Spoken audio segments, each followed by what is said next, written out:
Hi, this is a QI project about association of incentive spirometer use and respiratory complication in the inpatient setting. It's done by myself, Amy Ghosh, Asa Gray-Buchta, and Shymaa Hammad under the supervision of Tess McReady.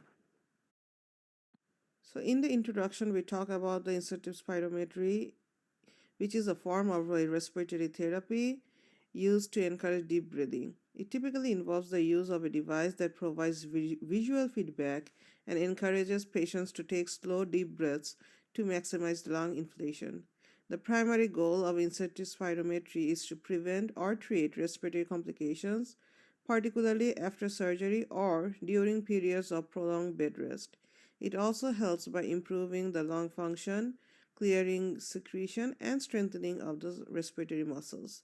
Ultimately, it helps by prevention of the respiratory complication such as atelectasis and pneumonia.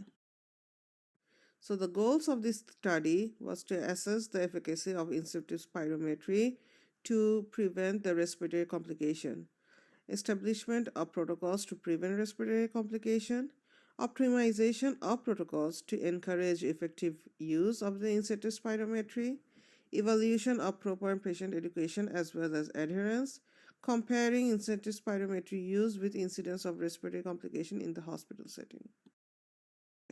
In terms of methods, a multi-pronged quality improvement initiative conducted from November 2023 to February 2024.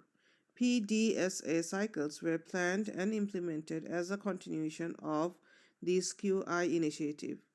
First, the patients with the incentive spirometry ordered were screened, which included floors 4 South, 5 South, and 6 South. Then, three residents were interchangeably assigned to do bi-weekly room checks for the device presence in the room, patient education about the device, and also adherence to the use.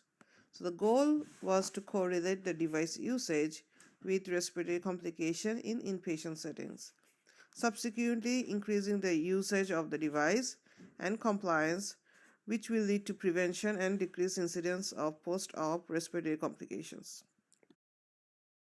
On 88 patients who had the incentive spirometer device ordered for them, only 82% had the incentive spirometer device in their room, and only 72% of them were educated on how to use it. 55% of our cohort of patients had respiratory cause as a reason of their admission, and 40% or 41% of the total had an infectious respiratory cause as a reason for admission. 16% of our patients developed a respiratory complication after admission. Of them, 86% had the incentive spirometer in their room and 14% did not. Of those who had the IS in their room, only 58% were educated on how to use it. Fishbone diagram has been drawn to further analyze factors influencing respiratory complication development and incentive spirometer use and ordering.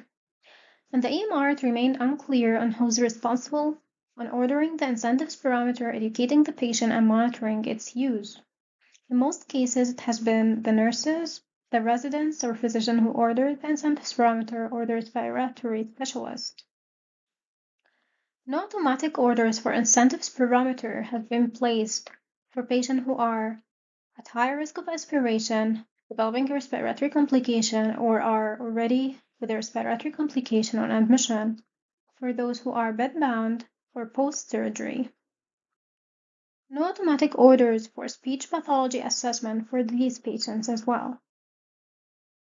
Multiple plethora of diseases and conditions affected the patient's use of the incentive spirometer.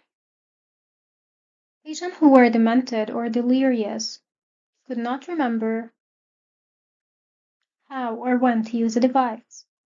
Patients who are in severe pain post-surgery or are sedated.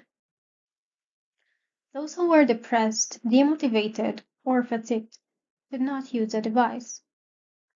More so, the patients who were blind could not see the device and were not able to understand how to use it.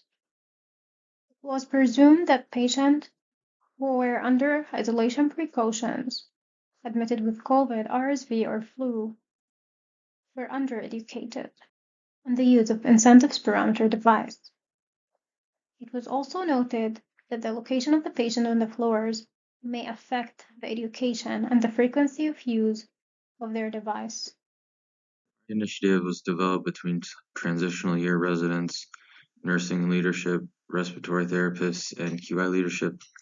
Our targeted invention involved the use of incentive spirometry by patients in the inpatient setting, as well as education on the correct usage.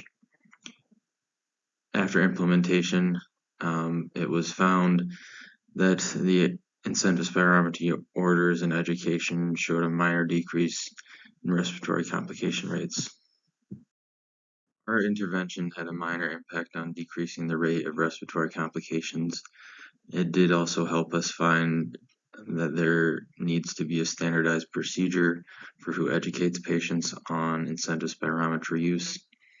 And in certain situations, there needs to be more standardized order sets for patients who are at high risk for aspiration events, as well as a standardized precaution and oral care set that should be initiated on all high-risk patients.